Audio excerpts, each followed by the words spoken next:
ভারত মহাসাগরের ভূ রাজনীতি প্রতিনিয়ত পরিবর্তন হচ্ছে।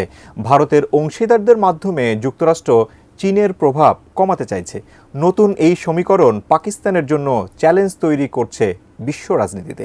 তাহলে কি পাকিস্তান সংকটে পড়বে? বিস্তারিত জানাচ্ছেন জান্নাতুন নাহার জেরি।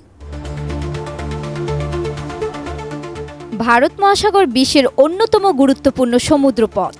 এই পথে বিশ্বের ৮০% তেল বাণিজ্য হয়। চীন ও ভারতের মতো উদীয়মান অর্থনীতির দেশগুলোর জন্য এটি গুরুত্বপূর্ণ। ইউরোপ, আফ্রিকা ও দক্ষিণ পূর্ব এশিয়ার মধ্যে সংযোগ তৈরি করেছে এই ভারত মহাসাগর। ভারত মহাসাগর জুড়ে ভবিষ্যৎ গঠনে পাকিস্তান গুরুত্বপূর্ণ ভূমিকা পালন করবে। দেশটির ১০৪৬ কিলোমিটার দীর্ঘ উপকূলীয় অঞ্চল রয়েছে। এছাড়া পাকিস্তান অত্যন্ত গুরুত্বপূর্ণ হরমুজ প্রণালীর কাছে অবস্থিত। বিশ্বের ২০% তেল এই প্রণালী দিয়ে পরিবাহিত হয়। গদার বন্দর পাকিস্তানের অর্থনৈতিক ও কৌশলগত পরিকল্পনার অন্যতম অংশ। কোয়ালিটি সম্পন্ন আন্তর্জাতিক মানের still bar CSRM committed for better still. চীনের সহযোগিতায় নির্মিত এই বন্দর চীন পাকিস্তান অর্থনৈতিক করিডোরের অংশ।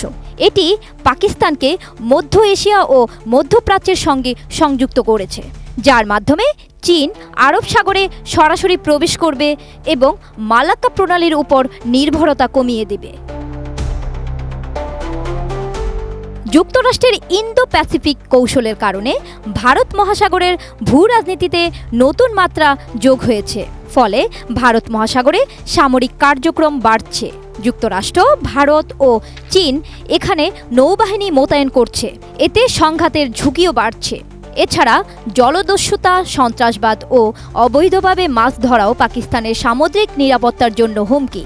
এমন অবস্থায় জলদস্যু দমনে অংশগ্রহণ, নৌ নিরাপত্তা সহযোগিতা বাড়ানো ও ব্লু ইকোনমি বা সমুদ্র অর্থনীতির সুযোগ কাজে লাগানো পাকিস্তানের জন্য ইতিবাচক হবে। পাকিস্তানের নৌবাহিনী দেশটির সামুদ্রিক নিরাপত্তায় গুরুত্বপূর্ণ ভূমিকা রাখে। শক্তিশালী নৌবাহিনী শুধু উপকূল রক্ষার জন্য নয়, বরং সমুদ্রপথে বাণিজ্য ও জ্বালানি সরবরাহ নিরাপদ রাখার জন্য কাজ করে। সাম্প্রতিক বছরগুলোতে পাকিস্তান তার নৌশক্তি বাড়িয়েছে। উন্নত সাবমেরিন, ফ্রিগেট ও নৌটহল বিমান যুক্ত করেছে নিজেদের বহরে। শক্তিশালী এই নৌবাহিনী পাকিস্তানকে ভূ রাজনীতিতে এগিয়ে রাখবে। কৌশলগত অবস্থান ও ক্রমবর্ধমান নৌশক্তি ভারত মহাসাগরে বৈশ্বিক রাজনীতিতে পাকিস্তানকে গুরুত্বপূর্ণ করেছে। পাকিস্তান যদি সঠিক কৌশলে এগোয়, তবে এই অঞ্চলের ক্ষমতার ভারসাম্য বজায় রাখতে ও স্থিতিশীলতা রক্ষা করতে গুরুত্বপূর্ণ ভূমিকা রাখতে সক্ষম হবে। জান্নাতুন নাহার জেরি, ATN নিউজ।